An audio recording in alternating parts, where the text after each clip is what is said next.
And at 10, Hello Neighbor. I'm sure we all know Hello Neighbor. Hello Neighbor is a stealth horror game about sneaking into your neighbor's house and figuring out what he's hiding in his basement. Play against an advanced AI that learns from your actions, so try something one time and fail and the neighbor will look out for that same thing next time. But Connor, I can hear you saying, but for some reason with an ER, like my name is Connor. I don't know why people misspell it, it's literally on the screen at the beginning of the video. Sorry. But Connor, how is this like FNAF? There's no animatronics or creepy children's characters. Actually, you're right, there isn't. But there is also a deep lore that MatPat started working on, and we all know that once MatPat touches something, it is bound to blow up.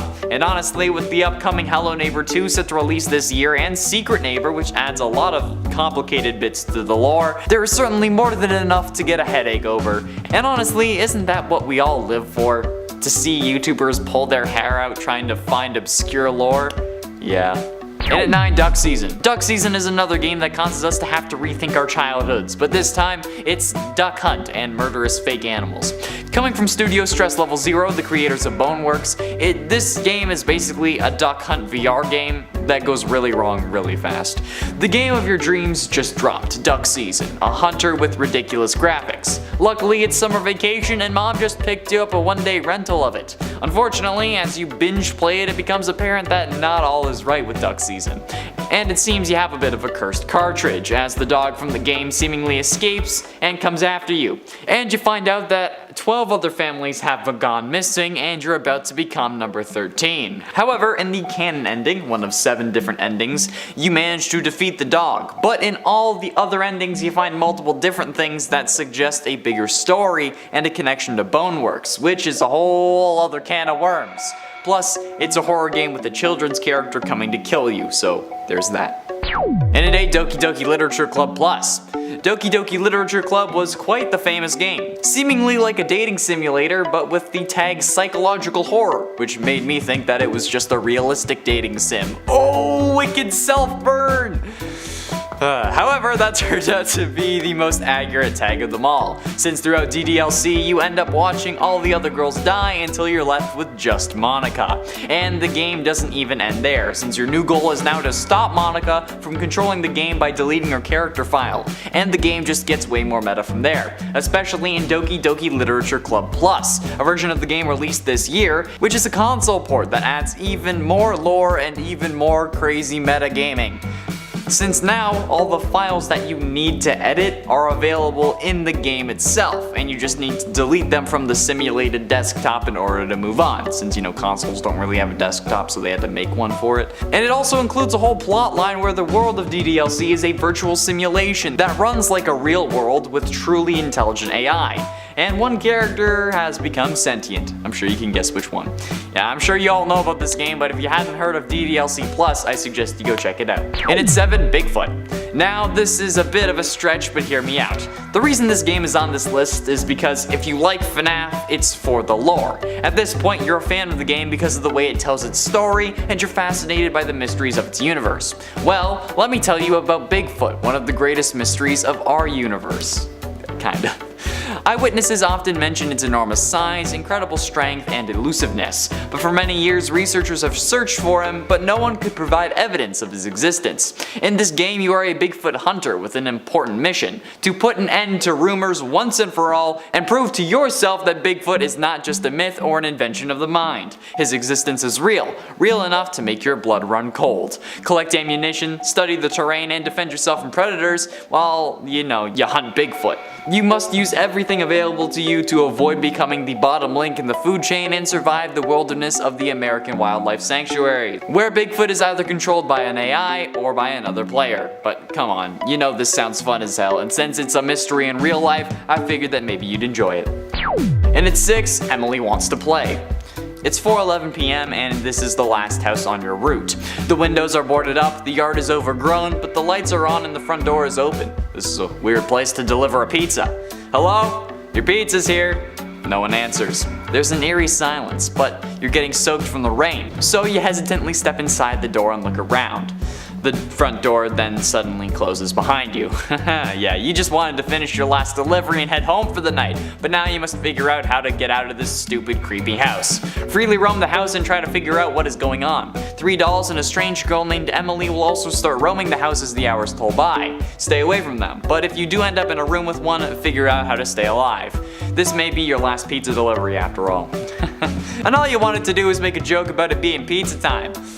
Since the goal in this game is to stay alive throughout the night, I figured you FNAF fanatics would love this game. It's like a pseudo-security breach before the game actually comes out. Plus, you're being hunted by a child, so I felt like it was pretty fitting. Halfway through in at number 5, Lone Survivor. Initially released in 2012, so predating the FNAF games, Lone Survivor can remind you of the between-night mini-games of FNAFs 2, 3, and 4, with classic graphics reminiscent of classic arcade games or NES games, but these certainly have better graphics than the 8-bit mini-games we saw in FNAF. The game is a 2D post-apocalyptic survival horror and only takes around 4 hours to complete, but when I first saw this thing I instantly thought that this was like what a full FNAF mini-game would be, especially since Lone Survivor has multiple endings as well, just like the FNAF games we all know and at this point tolerate.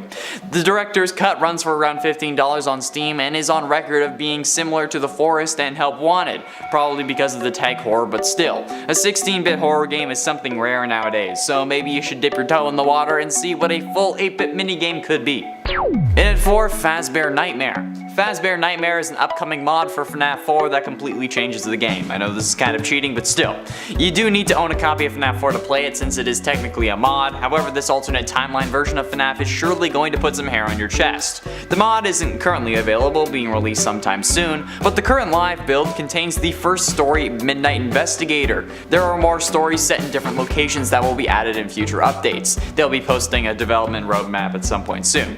Experience Five Nights at Freddy's like never before. Explore stories set in the Fazbear Nightmare alternate timeline, and based on how many views that timeline video got, y'all are into it. Challenge yourself with unique modes designed to offer new ways to play, a new story, new locations, and new mechanics. And yeah, you're bound to love this mod if you love FNAF, which you do because you're subscribed to this channel and that's all we goddamn talk about. And since this is technically a mod and not a different game, I couldn't put it at number 1, but Amanda had this on her Steam wish list when I saw it, and I'm offended she didn't tell me about it. Getting close to the end in number 3, Horror Globes. An 8-year-old boy sneaks into an elderly woman's property to find her secret homemade treats. Soon he will discover some macabre events that will be repeated in his head forever. And no, he doesn't get high. All the villages have stories about the town or its inhabitants. Stories about ghosts, haunted houses, crimes, stories of implausible things that an acquaintance claims that they lived, but no one has ever seen. However, what happens here is manifested on a daily basis. Those bloody footprints with deformed nails appear without warning and drove the animals crazy. Recently, several horses ran amok and appeared in the vicinity of the forest in its open channel. The skin was intact, but all the bones were missing. I don't know what kind of creature can do this with such precision, but you're bound to find out. Horror Globes is a short first-person horror adventure with special attention to spatial sound and atmospheric Halloween stuff. It belongs to a collection of short horror stories contained in a collectible snow globe, but do you dare to disturb your nightmares? The game only costs around $5 on Steam, but certainly seems worth it, being only slightly over a year old, being released on October 30th, 2020. Penultimately, and at number 2, Poppy Playtime. You knew it was going to be on this list. Poppy Playtime has been quite the smash hit these last couple weeks, with tons of fans flocking to the game to fill the void that is the FNAF-less world we live in until December 16th. With this game being based on the same idea of children's characters coming to life and trying to kill us. However, this time around they aren't animatronics. Rather, they seem to be organic beings of some sort, and potentially even employees who are too enthusiastic or not enthusiastic enough. This game has plenty of potential with only one chapter being released so far. The next comes out early 2022 and we've been already theorizing like mad. The whole giant Huggy Wuggy comes to life and then attacks us thing and chases us through the vents is absolutely horrifying, and with the addition of the tapes that add to the secret lore of this game, we have a recipe for an amazing indie series. However, we've covered this game enough and YouTube has been flooded with Poppy Playtime content, so I decided to put it at number 2. Plus, whose childhood didn't involve Thomas the Tank Engine? Finally, in at number 1, Choo Choo Charles. Oh yeah, this is gonna be a good game. Navigate an island in an old train, upgrade it over time, and use it to fight against an evil spider train named Charles, who terrorizes your home. Charles is hungry, so don't be his next meal. Releasing Q1 of 2022, Choo Choo Charles actually seems like my kind of game, aside from the whole giant spider train thing, considering how I'm arachnophobic. However, this sandbox horror game is bound to be awesome. This is like, what if Thomas the Tank Engine did way too much no-no snow and then went berserk? Or rather, I guess, what if Thomas the Tank Engine got possessed by the agony of a child brutally murdered inside a pizzeria and then went berserk? The goal of this game is to kill Charles, and you do so by gathering scraps, by looting, or completing missions. Your best form of navigation is your old train, which you can upgrade with those scraps, but you need to manually get out to change over the track rail directions if you need to go a specific way, since you know that's realistic. Which means that you're gonna have an interesting time when there's a giant train spider chasing you. Plus, this guy's face is absolutely horrible. It was the freaking thumbnail of the video. You know, you get it. But bro, I cannot wait to play this game on my channel. Holy crap, this is gonna be so good. I'm actually really excited for this game. And 10, Bendy and the Ink Machine. Look, I know all of you Bendy stans are gonna hate me for this one, but there is no denying that FNAF is more popular than Bendy and the Ink Machine. One look at the Game Theorist channel page says it all. Matt has done theories on both Bendy and the Ink Machine and Five Nights at Freddy's. Matt has made 6 theories on Bendy and the Ink Machine and like 36 on the FNAF franchise. Each of those Bendy videos managed to cross 1 million views, yes, but only one of them made it to 10 million views, and in total the views add up to around 33 million, which is extremely impressive, don't get me wrong, but the FNAF series on his channel has done so much better. First of all, Freddy has made it onto his channel banner. Second, the FNAF playlist is on the homepage of the channel, clearly recommending it to others. On average, his FNAF theories make it to 15 million views each, and while yes, some have more and some have fewer, I said average. The FNAF series has been so elusive in its lore, and even with these 36 theories, we still don't know what's coming next. So while you may love Bendy and think that that game is better, FNAF is the more popular franchise, and Bendy wishes it had its notoriety. No ifs, ands, or buts about it. Time for the hate comments. At 9, fan games. This one seems fairly straightforward, right? Like, of course the FNAF fan games want to be FNAF. They're literally just cloning the characters and format that Scott came up with. Well, that isn't always the case. There are some games that mimic that, sure, like Five Nights at the Krusty Krab and Five Nights at Candy's, and hell, even Five Nights at the Car. Kind of. But this isn't true with all fan games. The Joy of Creation, for example, breaks away from the regular FNAF mold in an exciting way, with the main character being Scott, and there even being 2 separate modes, story and survival. Sinister Turmoil Sewers was the Corn Maze minigame before the Corn Maze minigame was even a thing from the FNAF VR DLC. The Final Night series went in some really interesting directions, with you needing to sleep to pass time, and with those damn creepy puppets. And Dormitibus. Don't even get me started on that. But the fan games, whether they play off the FNAF formula or expand on it, all have one thing in common. They're not as recognizable as the original. Let's face it, even if a fan game breaks all the rules of the series, being classified as a fan game limits the exposure of those games. While us FNAF fans know about Five Nights at Candy's or the Joy of Creation, those who just watch the MatPat theories or just know the name of the games wouldn't know how incredible those fan games actually are. And starting out a game career as a fan game maker doesn't really look good on a resume. Especially for bigger companies like EA or Naughty Dog. They would probably prefer original ideas. And at 8, SCP Secret Laboratory. SCP Secret Laboratory is a multiplayer online team deathmatch of sorts that puts you in one of 4 teams. The SCP items, Class D personnel, researchers, or Nine-Tailed Fox, or whatever they end up calling it. Basically, the facility has a major containment breach, and your job is to kill all the SCPs or get the researchers to safety. Your goal as a Class D personnel is just to escape, and your goal as an SCP, which is clearly the thing everyone wants to be, is my personal goal in life: wipe out all the humans. However, while this game is good, it isn't as well known as other SCP games like Containment Breach, Blackout, or things like that. So it's unfortunate to see a game I personally have had a good time in deal with that sort of thing. But if this game had this sort of story and told it in the same way that FNAF did, the game could be incredibly well known. It's still fun and free, so I suggest you check it out, but it doesn't have the notoriety of FNAF. And at 7, Hello Puppets. Hello Puppets looks like a hell of a nope. Get it? This game basically puts you in the shoes of an investigative reporter looking through an abandoned kids TV show production facility where you get attached to a puppet that was supposed to take over your body, but somehow you end up awake through the whole thing and then you try to escape with the help of your puppet who slowly becomes your friend. I've seen Eddie VR play it and MatPat has done a theory on it as well, but the thing is, this could be the next FNAF.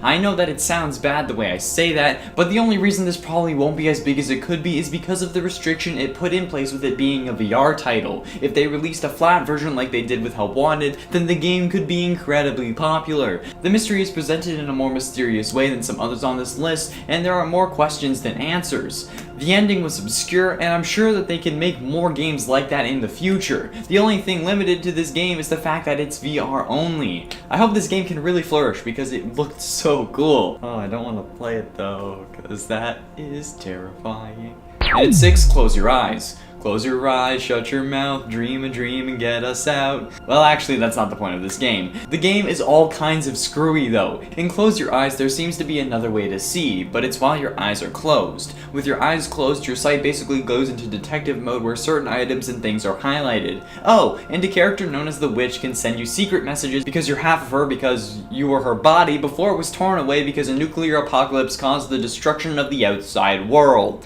Yeah, this game is complicated, but not as complicated as some others. FNAF. But the lore seems to be more intricate than we originally planned for. The explanation for the husks along with the real world lore behind the witch has yet to be truly discovered, and this game isn't a VR exclusive title either, so maybe us talking about it and giving it some much needed attention can help us figure out what we really need to know.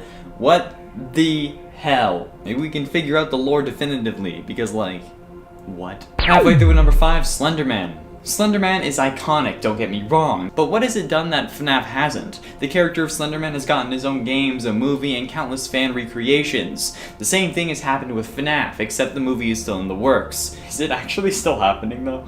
I read that Scott just wanted to change the script since it wasn't up to his standard, but like, is the movie planned? Are they still doing it? The way the world is right now, I'm sure it's on even longer of a halt than it was before. Anyway, it was actually brought to my attention that FNAF is more popular than Slender Man after going back and watching some MatPat theories for other lists. Before starting the FNAF series on his channel, he had a poll that asked viewers if they would rather see a Slender Man episode or a FNAF one, and the response was overwhelmingly FNAF. Which, if it hadn't have been, the games probably wouldn't be as popular as they are now. It's like how Minecraft got a boost from the Yogg's cast and their original series that changed to Survival Island and then Shadow of Israfel. I'm honestly still waiting on episode 43. Oh, and I'm still waiting on that Slender Man episode, Matt. Come on.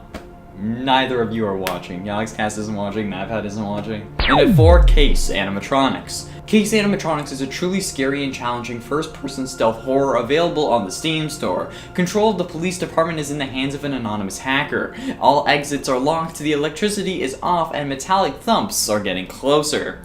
Happy Thump Day. Can you as Detective Bishop survive? This game literally has animatronic in the name, and has been compared to FNAF by many. Jacksepticeye himself said that he wishes an actual FNAF game went this way, so it appears like it is some form of clone or copycat, but with free-roaming abilities with animatronics that look like they're from special delivery. You play as Detective Bishop, who was working late when a few anonymous hackers shut down the electricity and I'm assuming set monsters loose on the cops. You have a portable tablet that allows you to watch cameras as you move around, which is a very interesting idea for a FNAF game, allowing you to check the places you're going rather than being stuck in one location checking around you. It adds another layer of fear and strategy into the game. The game goes for 11 bucks Canadian on Steam and has like 7 achievements, so it's kinda good. And at 3, Siren Head FNAF clone. The Siren Head FNAF clone that I'm talking about here isn't actually available anymore from what I can see. The link Markiplier left in his video is no longer linking to the game and I can't find anything about the game on the creator's profile. However, from what I saw of this game in the video, you sit in an office similar to that of FNAF 6 with 3 cameras. You can view those cameras and repair them, but you can also leave the office and potentially see Siren Head down the road. From what I can gather, the game is basically you trying to escape Siren Head by monitoring where he is, and when he is far enough away, getting outside, getting in your car, and getting the out of Dodge. Which you should be doing in every FNAF game. Honestly, if there is a freaking animatronic trying to kill you, I don't care how much you're paying me. Unless it's like at least 20 an hour. If there is a high risk of death, I'm not bloody working there. Okay? This is literally just a Siren Head game using the FNAF formula. And at 2, try to fall asleep. Try to Fall Asleep is an older horror game that recently got a fresh coat of paint. The game revolves around the player who ends up having an accident where their brain gets damaged. The doctor you see prescribes rest as a way to recover. However, there are monsters haunting your dreams that are trying to kill you, both by keeping you awake and actually killing you. However, if you do fall asleep, you need to deal with nightmare levels. This game has tons to talk about, but not as many people are aware of it. Somehow, games like these slip under everyone's radar, even when a whole bunch of you would love this game. If you haven't tried it, I highly suggest you do, or find someone who's played it online. Finally, in number 1, Doki Doki Literature Club. Okay, I know all you Monica stans are gonna come for me now, but come on.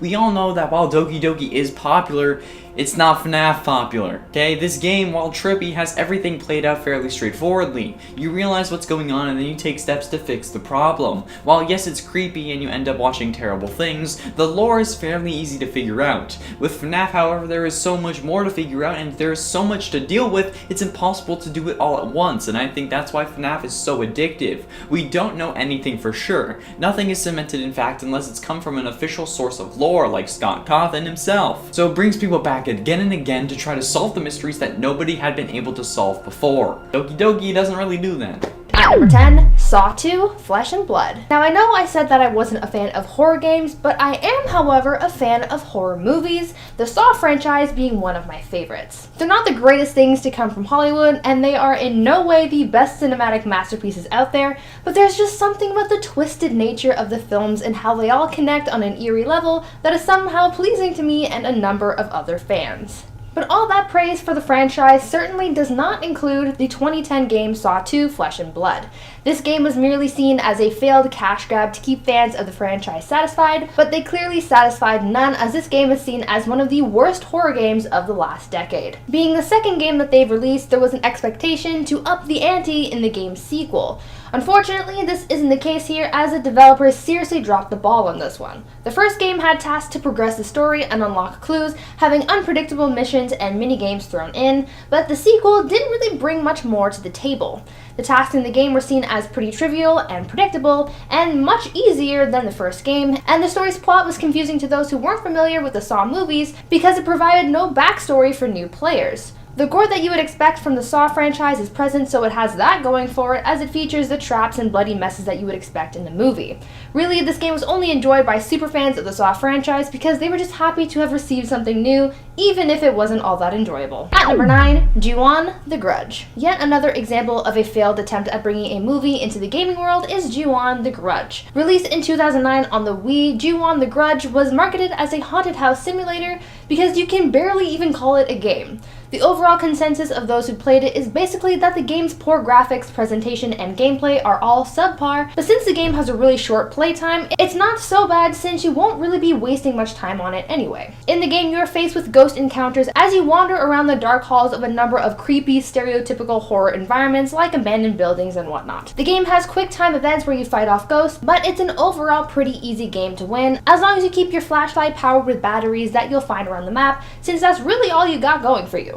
There are no weapons, no health bar, and nothing to heal yourself with, so if the ghost catches you and you fail to fight them off in the quick time actions, you're dead.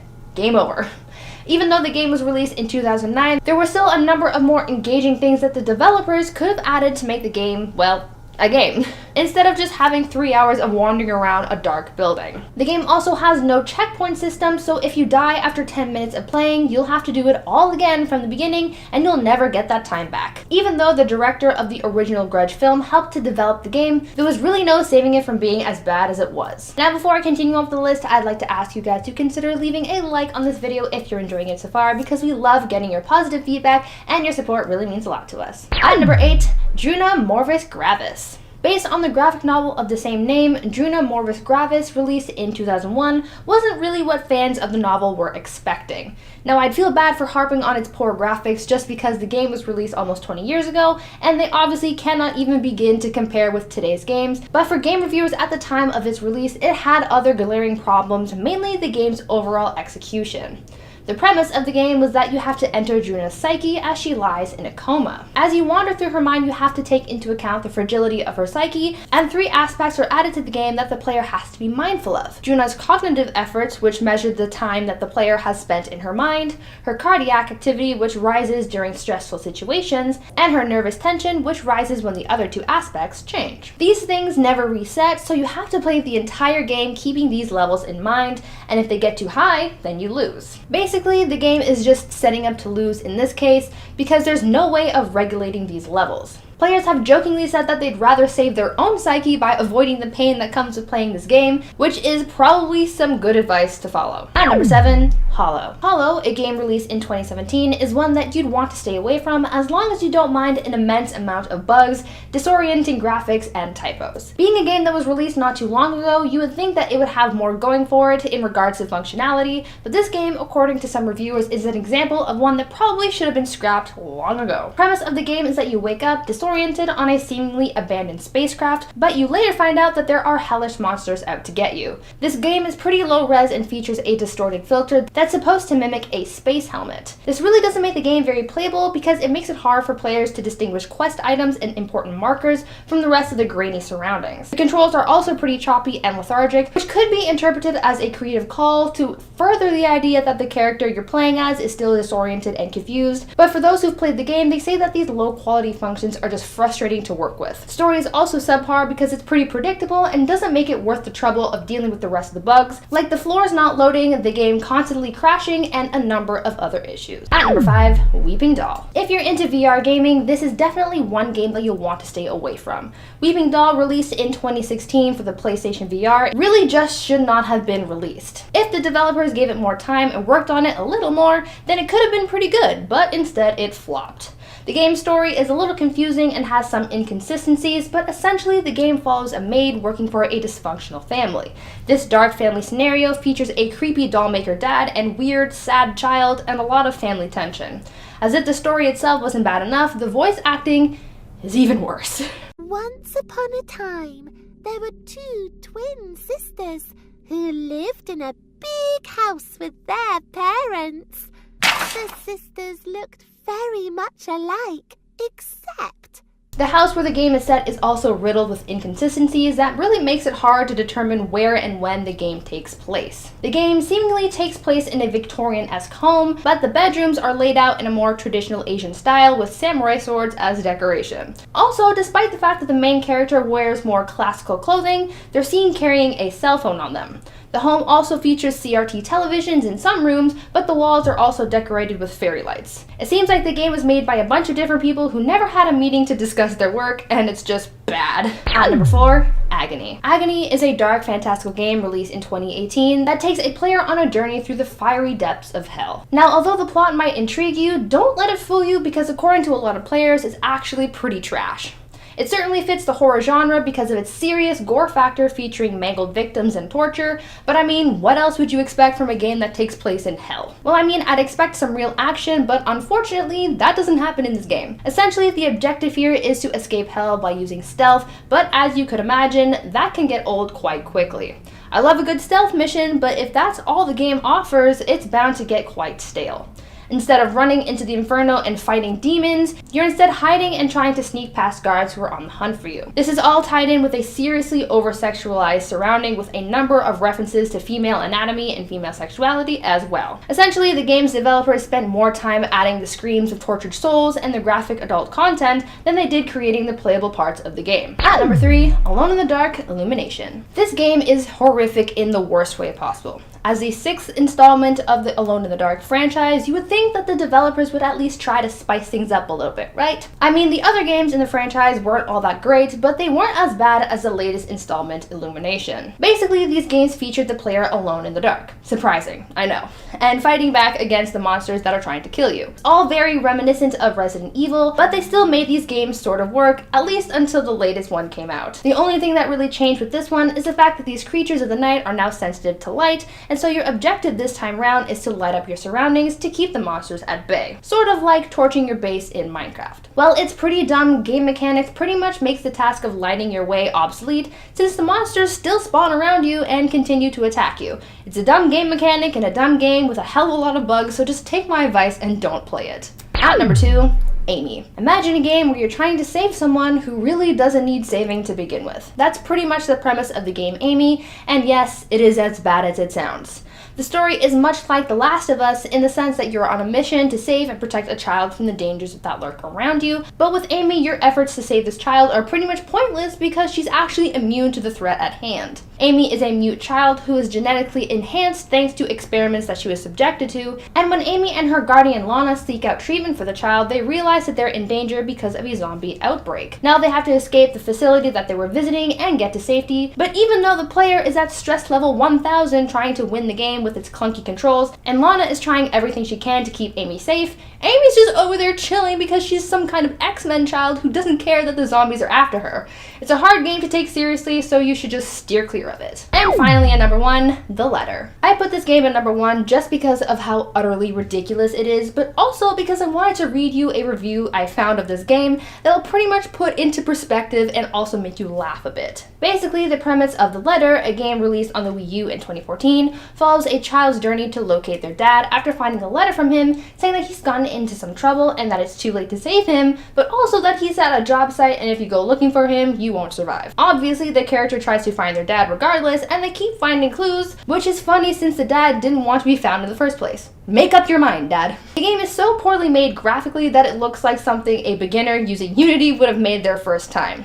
The game can be completed in under 20 minutes, and it's not even worth your time, even though that time is short. It's so bad that one reviewer said, quote, "No one intentionally made this. I refuse to believe someone intentionally let this loose on the public. The only explanation is someone at Nintendo wanted to check the quality control testers at the Nintendo eShop, and an entire department is about to lose their jobs." Now, if that doesn't tell you that this game is criminally bad, I don't know what will.